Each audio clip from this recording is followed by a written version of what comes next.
کابو نوروزات پیروز به جارێکی تر پرۆسی ئاشتی لە باکووری کوردستان و وەستانی شەڕ و پێکدادانەکانی نێوان سوپای تورکیا و پەکەکە خەریکە دەبێتەوە باسێکی گەرمی مێدیایی لەلایەک و سیاسیەکان و بەشێک لە بەرپرسانی حکوومەتی تورکیا و پەکەکە لەلایەکی ترەوە. پرۆسی ئاشتی لە باکووری کوردستان لە 21 ئازاری ساڵی 2013 لەسەر داوای عەبدوڵڵا ئۆجەلان ڕێبەری زیندانیکراوی پەکەکە ڕاگەیەندرا، بەڵام لە دوای 2 ساڵ و لەو پرۆسەیە لە 24 تەمووزی ئەمساڵەوە پێکدادانی سوپای تورکیا و پەکەکە جارێکی تر دەستی پێکردەوە کە تا ئێستاش بەردەوامە. دەستپێکردنەوەی پێکدادانەکان وای کرد پرۆسی ئاشتی بەرەو خابوونەوە بچێت و لە بری بەردەوامیدان بە پرۆسەکە دەنگی چەکەکان دووبارە بیسترانەوە لە تورکیا و بوونەوە جێگرەوەی پرۆسی ئاشتی. بەڵام جم و جوڵە سیاسیەکان و لێدوانی بەشێک لە بەرپرسانی حکوومەتی تورکیا و هەدەپە و پەکەکە و بەرپرسانی هەرێم لەسەر پرۆسی ئاشتی و ڕاگررتنی شەڕ لە ئێستادا ئاماژەیەکن بۆ ئەوەی کە ئەو دوو پرسە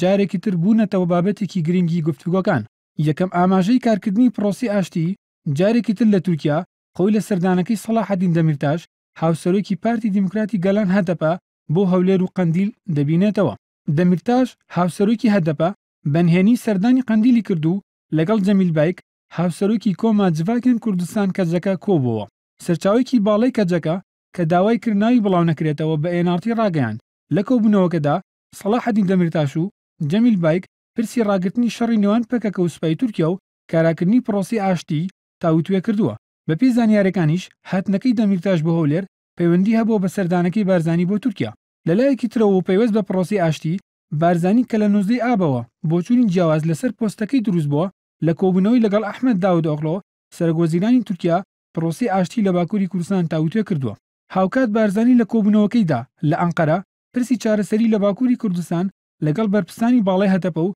نوێنەری پارتە کوردیەکانی دیکە لە تورکیا تاوتوێ کرد. هەوڵەکانی ئێستای بەرپرسانی هەدەپە بۆ ڕازیکردنی بەرپرسانی پەکەکە بۆ ڕاگررتنی شەڕ و پێکدادانەکان لەلایەک و هەوڵەکانی بارزانی بۆ ڕازیکردنی بەرپرسانی حکوومەتی تورکیا بۆ کاراکردن و دەستپێکردنەوەی پرۆسی ئاشتی لەلایەکی ترەوە پێناچێت کارێکی هەروە ئاسان بێت، چونکە هەم پەکەکە و هەم حکوومەتی تورکیاش بۆ ڕاگررتنی شەڕ و کاراکردنی پرۆسی ئاشتی کۆمەڵێک مەرجی پێشوەختیانەیە. مەرجەکانی پەکەکە بۆ تورکیا خۆی دەبینێتەوە لە ڕاگررتنی بەردومانی فڕۆکەکانی تورکیا بۆ سەر بنکە و بارایەکانی پەکەکە و هێوکردنەوەی بارودۆخەکە و هەڵگرتنی ئابڵوقەی سەربازی لەسەر شار و شارچوەکانی باکووری کوردستان و ڕێگەدان بە بینینی عەبدوڵڵا ئۆجەلان و دەستپێکردنەوەی گفتوگۆ لەگەڵیدا و دواتر ڕاگەیاندنی ئاگربەستی دوولایەنە. لە هەمان کاتدا مەرجەکانی تورکیا بۆ پەکەکە خۆی دەبینێتەوە لە چەکدانانی بێمەرجی ڕاستەخۆی پەکەکە و دواتر کشانەوەی گەریلاکان لە ناو خاکی تورکیادا، بەڵام پەکەکە ڕەتی دەکاتەوە چەکدا بنێت. لە ئێستادا ماوەی 5 مانگ بەسەر دەستپێکردنەوەی شەڕ و پێکدادانەکانی نێوان سوپای تورکیا و پەکەکە و خاوبوونەوەی پرۆسی ئاشتی لە باکووری کوردستان تێپەڕ دەبێت، بەڵام نازانرێت جموجۆڵە سیاسیەکان و هەوڵەکانی هەدەپە و بارزانی بۆ پرۆسی ئاشتی لە تورکیا بەروکوێ دەچێت، چونکە لە ئێستادا ناوچەکە بە قۆناغێکی نوێ و ئاڵۆزدا تێپەڕ دەبێت. محەممەد نەجیب NRT